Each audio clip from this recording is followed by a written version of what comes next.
আসসালামু আলাইকুম, কেমন আছেন সবাই? আশা করি ভালো আছেন।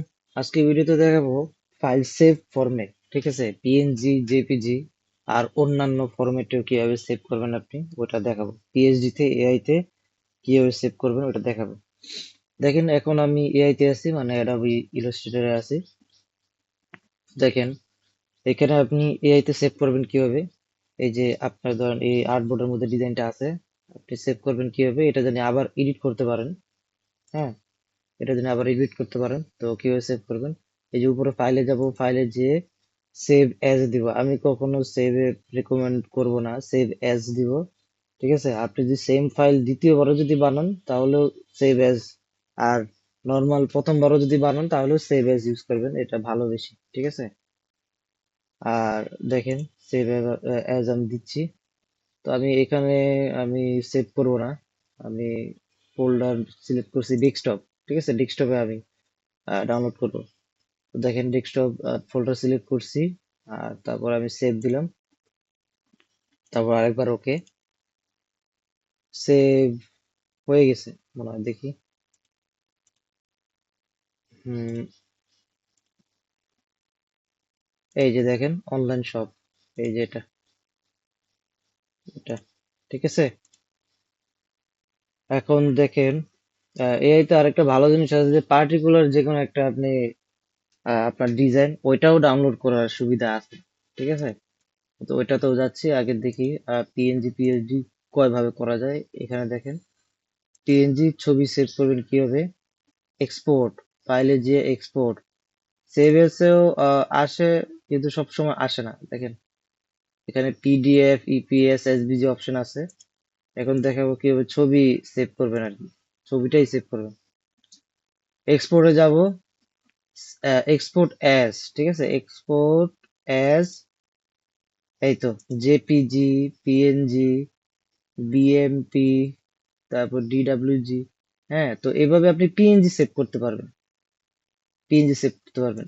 এটাও আমি ডেস্কটপে সেভ করতেছি। ঠিক আছে, এটা আমি ডেস্কটপে সেভ করতেছি। হুম, দেখি, এই দেখেন সেভ হয়েছে এটা এখানে। এখন যদি পার্টিকুলার যে কোনো একটা অংশ, পার্টিকুলার যে কোনো একটা ডিজাইন, মানে এতগুলোর মধ্যে যে কোনো একটা ডিজাইন যদি আপনি এক্সপোর্ট করতে চান, মানে যদি সেভ করতে চান ছবি আকারে, তাহলে দেখেন ওই ডিজাইনে ক্লিক করবেন, মাউসের রাইট টিপ দিবেন, মাউসের রাইট, তারপর হচ্ছে যে এক্সপোর্ট সিলেকশন। ঠিক আছে, এক্সপোর্ট সিলেকশন, এই যে আর্টবোর্ড সিলেক্ট করবেন না, কিন্তু অ্যাসেট সিলেক্ট করবেন। এই যে উপরে অ্যাসেটই সিলেক্ট করা থাকবে, তারপরে ওই বলতেছে যে এটাই আর্টবোর্ড সিলেক্ট করলে পুরোটা সেভ হয়ে যাবে। আর অ্যাসেট ক্লিক করলে শুধু স্পেসিফিক ডিজাইনটা যেটা আপনি সিলেক্ট করছেন। আর এই যে ডান পাশে আবার এখান থেকে আপনি ফোল্ডার সিলেক্ট করতে পারবেন। তারপর এই যে এখান থেকে পিএনজি আছে, জেপিজি 180। ঠিক আছে, 180 কি ওটা বোঝার দরকার নেই, আপনি 180, 50 যেটাতে মন চায় ইয়ে করতে পারবেন। এটা কোয়ালিটি বুঝাইছে, 180, 50। ঠিক আছে, তো আর্টবোর্ড যদি আপনি নেন, আর্টবোর্ড যদি সিলেক্ট করে যদি আপনি ডাউনলোড করেন, তাহলে আবার পুরাটা, মানে পুরাটা হোল এরিয়াটা সহ, ডিজাইন সহ সেভ হয়ে যাবে। ঠিক আছে, এক্সপোর্ট হয়ে যাবে। হ্যাঁ, এখানে আরেকটা জিনিস বলি, মাঝে মাঝে এরকম হয়। আচ্ছা, এটা একটু সেভ করি, ডেস্কটপে সেভ করছি। দেখেন সেম জিনিসটা যদি আমি আমি এখন এটা সেভ করবো। হ্যাঁ, এটা না, সেভ করার দরকার নাই। দেখেন আমি এটা এই জন্য দেখাতে চাচ্ছি, দেখাতে গেছিলাম যে মাঝে মাঝে আপনাদের সাথে এরকম হয় যে আপনি একটা স্পেসিফিক ইয়া যখন সেভ করতে যাচ্ছেন, ইয়া ছবি যখন সেভ করতে চাইতেছেন, তখন মাঝে মাঝে রিপ্লেসের অপশন আছে। ঠিক আছে, রিপ্লেসের অপশন কেন আসে? কারণ আপনি আগে যেটা সেভ করছেন, ধরেন এটা আপনি আমি সেভ করছিলাম আগে, নতুনটা সেভ করব। আগের আগের ফাইলের নাম হচ্ছে অ্যাসেট ওয়ান, এখনের ফাইলের নামটাও অ্যাসেট ওয়ান, এরকম হয় আর কি, সবার ক্ষেত্রে হয় না, কিছু ল্যাপটপ কম্পিউটার এরকম হয়। ঠিক আছে, তো নাম যদি একই হয় তাহলে আপনার রিপ্লেস লেখাটা আসবে। ঠিক আছে, তো সেভ করার সময় অ্যাসেট, অ্যাসেট লেখাটা এখান থেকে নাম চেঞ্জ করে নিবেন। তাহলে আপনি হাজারটাও যদি ছবি সেভ করেন তাহলে আপনার পুরান কোনো একটা রিমুভ হয়ে যাবে না। এই যে এখান থেকে আপনি নাম চেঞ্জ করে তারপর এক্সপোর্ট অ্যাসেট দিয়ে দিবেন। তো এই ছিল এটা। এই এই কয়ভাবে আপনি ছবি অথবা ফরম্যাট সেভ করতে পারবেন, ঠিক আছে? এবার ফটোশপের ক্ষেত্রে দেখাই।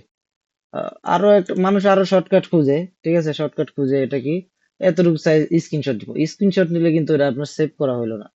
আপনি যদি স্ক্রিনশট নেন, স্ক্রিনশট যদি যদি নেন তাহলে ওটা কিন্তু আপনার সেভ করা হয় নাই, ঠিক আছে? ওটাকে সেভ বলে না। তো দেখি এআই তো দেখলাম, ফটোশপের ক্ষেত্রে কি নিয়ম দেখি তো। ফটোশপের ক্ষেত্রে হচ্ছে, ফটোশপের ক্ষেত্রে ধরেন এই যে এটা আমার আছে, এটা এডিটেবলই রাখতে চাইতেছি। হ্যাঁ, এটা জানি আমি আবার এডিট করতে পারি। তো দেখেন, ফাইলে যাব, সেভ এস পিএসডি, ফটোশপেরটাকে কি বলে, পিএসডি, ঠিক আছে? পিএসডি, পিডিডি, পিএসডিটি, ঠিক আছে? এই তিনটা একই ফরম্যাট, ঠিক আছে? কোনোটা আগে কোনোটা পুরান। হ্যাঁ, পিএসডি সম্ভবত সবচেয়ে লেটেস্ট। তো পিএসডি সিলেক্ট, যেখানে দেখবেন ওইটাতেই সেভ সেভ দিবেন। হ্যাঁ, তো আমি আবার ডেস্কটপ সিলেক্ট করলাম, তারপর এই যে সেভ দিব, সেভ কপি না কিন্তু সেভ দিব, ঠিক আছে? সেভ কপি আপনি তখন ইউজ করবেন এআই আর এটার ক্ষেত্রে, যখন আপনার সেম ফাইল আপনি দ্বিতীয়বার সেভ করতেছেন এবং অন্য নামে, ঠিক আছে? সেম ফাইল আপনি সেম ফোল্ডারে কপি করতেছেন, ঠিক আছে? আর নামও সেম, ঠিক আছে? তখন আপনি সেভ কপি এটা ইউজ করবেন, ঠিক আছে? যদি এটা এক্সট্রা আমি একটু ডিটেলস দিয়ে দিলাম। হ্যাঁ, তো দেখেন আমি ডেস্কটপ সিলেক্ট করে আমি সেভ দিলাম। ডেস্কটপ সিলেক্ট করে আহ, দিলাম আর কি, সেভ। তো দেখি সেভ হয়েছে মনে হয়। এই তো সেভ হয়েছে। এখন একটা ছবি আকারে কিভাবে সেভ করব, ফাইলে যে এক্স সেভ এস, সেভ এখানে সেভ এস এর জিপিজি এগুলো আসতেছে। ফাইলে যে export as, export as PNG দিলে কিন্তু কুইক এক্সপোর্ট মানে কিন্তু শুধু পিএনজি হবে, কিন্তু আমরা তো জেপিজিও করতে চাইতেছি। তো এখানে দেখেন এক্সপোর্ট অ্যাজ, ঠিক আছে? এক্সপোর্ট অ্যাজ ক্লিক করলাম, এক্সপোর্ট অ্যাজ এ ক্লিক করে এইখানে দেখেন জেপিজি আছে, পিএনজি আছে, জিপ আছে, ঠিক আছে? তারপর এখানে ক্যানভাস সাইজ আছে। ক্যানভাস মানে এই যে পুরা আর্টবোর্ডটা যে সাইজ, ঠিক আছে? আপনি ধরেন ইউটিউবে অথবা ফেসবুকের জন্য কোনো একটা আপনি এরকম ছবি নিতে চাইতেছেন। হ্যাঁ, এই ছবিটা ফেসবুক আর ইউটিউবে যেন ফিট হয় ছবিটা ছাড়লে। হ্যাঁ, তো আপনি দেখেন এখানে সাইজ চেঞ্জ করতে পারবেন, ইমেজ হাইট, তারপর ইমেজ ওয়াইড। তো এইভাবে আর কি দিয়ে আপনি এক্সপোর্ট করতে পারতেছেন। তো এখানেও ফোল্ডার এখানে অপশন আসে নাই, আসবে এই যে এক্সপোর্ট দেওয়ার পরে। এক্সপোর্ট দেওয়ার পরে এই যে আমি আবার ডেস্কটপ দিলাম, আবার সেভ। তো এই হচ্ছে কিছু নিয়ম, ঠিক আছে? এক্সপোর্ট যত সিস্টেমে করা যায় আর কি, আমি বললাম, ঠিক আছে? ম্যাক্সিমাম বলে ফেলছি সম্ভবত। এক্সপোর্ট পিএনজি দিলে, কুইক এক্সপোর্ট অ্যাজ পিএনজি দিলে ডাইরেক্ট কিন্তু সেভ হয়ে যাবে, ঠিক আছে? তো দেখেন এআই তে একটা জিনিস বলি নাই, ওইটা একটু বলে দেই।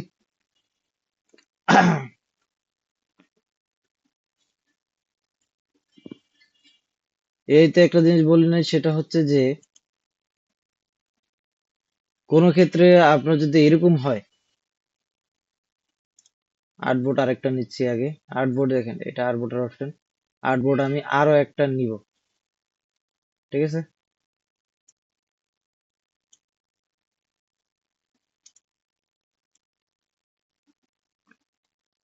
আর্টবোর্ড আমি আরেকটা নিব, দেখেন আরো একটা নিচে। হ্যাঁ, এ প্লাস বাটনও আসলে এখানে, হয়ে গেল প্লাস বাটন। এই যে আর্টবোর্ড, আর্টবোর্ড এখানে যদি আমি প্লাস দিই, দেখেন বাড়তেছে। হ্যাঁ, এগুলার দেখেন, এখানে আমি সেভ করার ক্ষেত্রে যখন আমি এক্সপোর্ট এস দিব, সেভ করার ক্ষেত্রে এখানে দেখেন ইউজ অল আর্টবোর্ডস, ঠিক আছে? ইউজ অল আর্টবোর্ডস, এগুলো কিন্তু প্রত্যেকটা এক একটা আর্টবোর্ড, ঠিক আছে? ইউজ অল আর্টবোর্ড যদি দেন তাহলে সব সহজ সেভ হবে, সবগুলো আর্টবোর্ড একসাথে হবে যতটুকু মনে হচ্ছে। কিন্তু ইউজ অল দিব না তো, আমরা যে কোনো স্পেসিফিক একটা আর্টবোর্ড দিব। এই যে রেঞ্জ স্পেসিফিক আর্টবোর্ড দিব আর কি, হচ্ছে এখানে অল দেওয়া আছে, ঠিক আছে? স্পেসিফিক আর্টবোর্ড দেওয়ার জন্য ইউজ অলটা যাচ্ছে না কেন? আচ্ছা, যাচ্ছে না। অন্যভাবে দেখাই। এই ধরেন আমরা স্পেসিফিক এই এই এই কয়টা ডিজাইন, এই আর্টবোর্ডটা আর কি ডাউনলোড করব। তো দেখেন মাউসের রাইট ক্লিক করে এক্সপোর্ট, তারপরে আর্টবোর্ড। ঠিক আছে, আর্টবোর্ড এখানে দেখেন 4টা আর্টবোর্ড সিলেক্ট করা আছে। 4টার মধ্যে আমার দরকার এইটা। ঠিক আছে, তো এটা থেকে টিক উঠাই দিয়ে আমি এটাতে দিলাম। এটার নামও আমি চেঞ্জ করতে পারবো। আর্টবোর্ডের কিন্তু নামও আছে উপরে, কয় নাম্বার আর্টবোর্ড, 1 নম্বর, 2 নম্বর, 3 নম্বর, 4 নম্বর। ঠিক আছে, এক্সপোর্ট আর্টবোর্ড। আর্টবোর্ড যদি এক্সপোর্ট আর্টবোর্ড দেই, দেখেন, এই দেখেন সেভ হয়ে গেছে। এই যে এরকম এরকম দেখাবে। আর্টবোর্ডের মধ্যে যতগুলো আছে, এই যে সাইডে দেখা যাচ্ছে না কেন, ওই ডিজাইনটা আর্টবোর্ডের বাইরে চলে গেছিল তাই। ঠিক আছে, তো এটাই হচ্ছে ভিডিও। ভিডিওটা অনেক বেশি বড় করে ফেলছি, কিন্তু যত সিস্টেম আসছিল আমার মাথায় আমি বলে দিছি আর কি।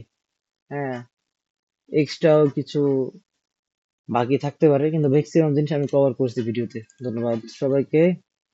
আসসালামু আলাইকুম।